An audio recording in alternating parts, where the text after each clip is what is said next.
Hello, I am Ashutosh Soni और मैं अभी आप लोगों को टाइम एंड वर्क पढ़ाऊँगा, जिसमें कि मैं बताऊँ कॉन्सेप्ट समझाऊँगा कि टाइम, वर्क एक दूसरे से कैसे रिलेटेड हैं और किसी की कैपेसिटी या इफ़िशियंसी क्या होती है। लाइक अगर हमें कोई काम करना हो, लाइक मान लो कि हमारा कोई होमवर्क ही ले लो। एक कोई होमवर्क है जिसे करने के लिए, होमवर्क करने के लिए 3 घंटे रिक्वायर्ड है। ओके, तब जाके वो होमवर्क कंप्लीट होगा। एक होमवर्क 3 घंटे चाहिए, तब जाके ये होमवर्क कंप्लीट होगा। मान लो कि ये काम असाइंड है ए को, तो it means we can say that, हम कह सकते हैं कि ए 1 घंटे में 1/3 होमवर्क कंप्लीट करेगा। दूसरे घंटे में, अगले 1 घंटे में फिर से 1/3 होमवर्क, फिर अगले 1 घंटे में 1/3 होमवर्क। तो इट मीन्स 1/3 प्लस 1/3 प्लस 1/3, 3 घंटे काम करके 1/3 1/3 और 1/3 वो टोटल एक होमवर्क कंप्लीट करता है। ओके, सो यहाँ पे हम देख सकते हैं कि हमने 1 घंटे की बात की। ये एक की क्या हो गई, कैपेसिटी बोलते हैं इसे, efficiency, efficiency slash capacity. Okay, तो हमने एक एग्जांपल के थ्रू देखा कि अगर एक एक किसी होमवर्क को 3 घंटे में करता है तो 1 घंटे में कितना करेगा। या फिर अगर ऐसा होता, और अगर हम उल्टा दिए होते, ना कि ऐसा ना देके ऐसा दिए होते कि ए किसी होमवर्क को 1 घंटे में 1/8 होमवर्क कंप्लीट करता है। ओके, होमवर्क कंप्लीट करता है। This employ that a total 8 घंटे में होमवर्क, एक होमवर्क कंप्लीट करेगा। सिंपल यूनिटरी मेथड यूज कर सकते हैं हम यहाँ पे, simple unitary slash proportion method, proportion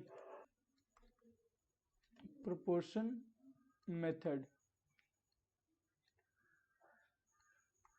okay, तो हमने ये देखा कि अगर ए कोई व्यक्ति है, 1 घंटे में 1/8 होमवर्क कंप्लीट होता है, 1/8 होमवर्क, तो वो 8 घंटे में कंप्लीट कर पाएगा, क्योंकि हर 1 घंटे में 1/8 1/8 1/8 करके ऐड होगा, जो पूरा पूरा 8 घंटे में एक होमवर्क कंप्लीट होगा।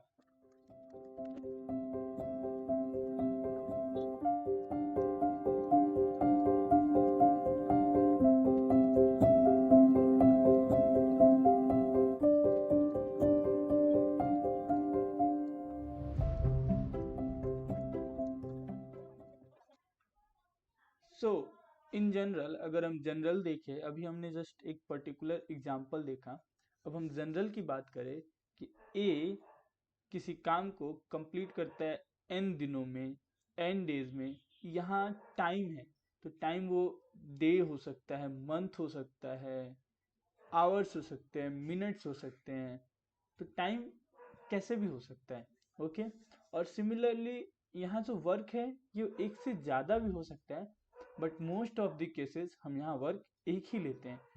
ठीक है, फिलहाल के लिए हम एक वर्क के लिए इसको देखते हैं। आगे फिर through questions we will see कि एक से ज़्यादा काम हो रहे हैं तो कैसे होंगे।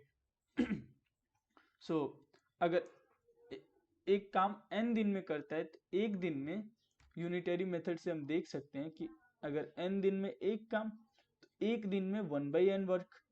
ओके, सिमिलरली अगर एक ए एक दिन में 1/n वर्क करता है तो वो पूरा काम कंप्लीट करेगा n डेज में, क्योंकि 1/n वर्क कंप्लीट हो रहा है 1 डे में, तो 1 वर्क कैसे कंप्लीट होगा, दोनों तरफ 1 से n से मल्टीप्लाई कर देंगे, तो 1 work equals to n days. Okay, so this is the complete concept in time and work, and we are ready to see the questions. And now we will see some questions.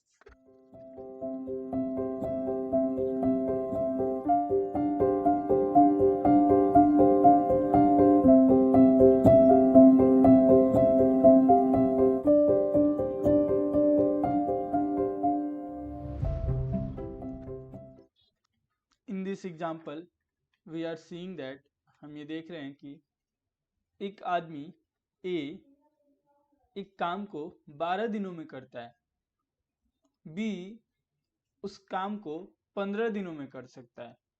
अगर दोनों साथ में काम करें तो कितना time उन्हें लगेगा? तो सॉल्व, लेट्स सी कैसे कर सकते हैं।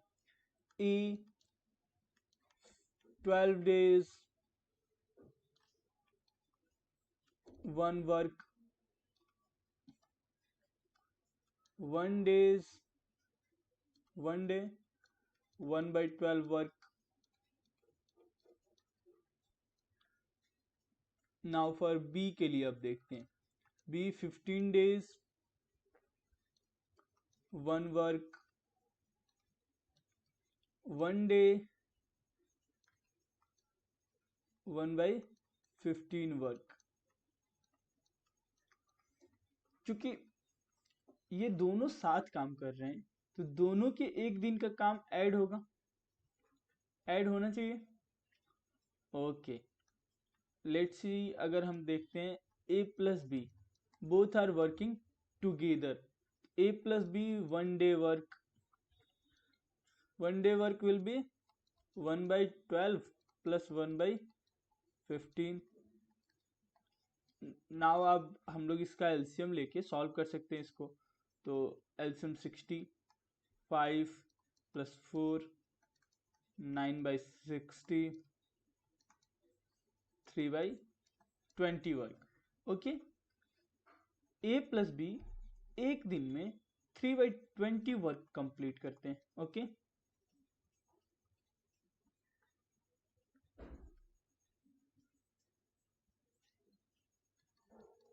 सो एक दिन में 3/20 वर्क, देन एक वर्क कंप्लीट करने के लिए उन्हें कितना टाइम लगेगा? 1 वर्क इक्वल टू, हम सारी चीजों को उधर ट्रांसफर कर सकते हैं, तो 20/3 days। इट मीन्स वो लोग 6.66 डेज लेंगे, nearly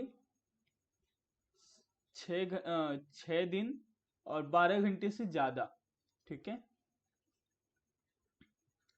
we can convert it in hour and minute. Okay, so ये हमारा आंसर हो जाएगा। हमने बस यहाँ क्या देखा कि दोनों की इफिशियंसी की, एक दिन में उन्होंने कितना काम किया, उन दोनों को एक साथ ज्वाइन कर लिया। क्योंकि हम डेली बेसिस पे काम करा रहे हैं और दोनों एक साथ कर रहे हैं, तो हमारे एक दिन का काम ये हुआ। अब हमें चेक करना पड़ेगा कि कितने दिन मिलके इसको 1 वर्क बनाएंगे। लाइक हम समझ सकते हैं कि 1 day इक्वल टू 3/20 वर्क, जैसा हमने यहाँ देखा था 1 day इक्वल टू 1/12 वर्क। तो अगर हम 12 को दोनों तरफ मल्टीप्लाई कर दे, अगर इधर 1 रह जाता है तो 1 work equal to 12 days। Similarly यहाँ पे 20/3 days इक्वल टू 1 वर्क होगा।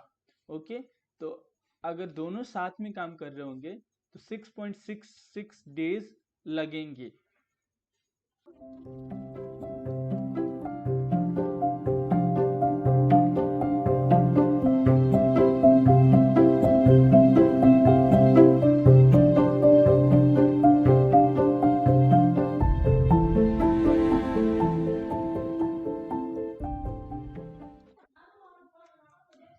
सो नेक्स्ट क्वेश्चन हम देखते हैं कि A and B can together do a piece of work in 12 days। A और बी दोनों साथ में काम करते हैं तो 12 दिन में करते हैं, जबकि B while B alone can finish it in 30 days। B अकेला उस काम को 30 दिनों में कर सकता है, तो ए अकेले उस काम को कितने दिन में करेगा? सॉल्व करते हैं। A plus B 1 work 12 days, इसलिए 1 डे, एक दिन में 1/12 वर्क उन्होंने कर दिया एक साथ। ओके, फिर अगर बी को ध्यान दें हम, तो 1 work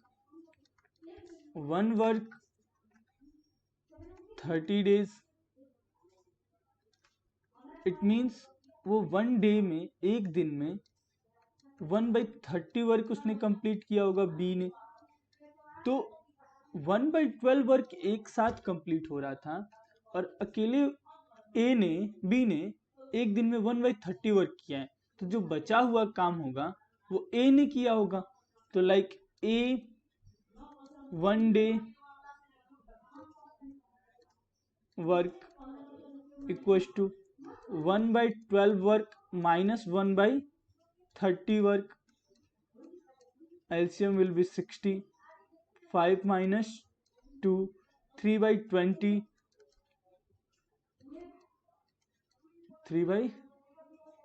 3/60, sorry. It will be 3/60. 5 minus 3, 3/60 और इक्वल्स टू 1/20।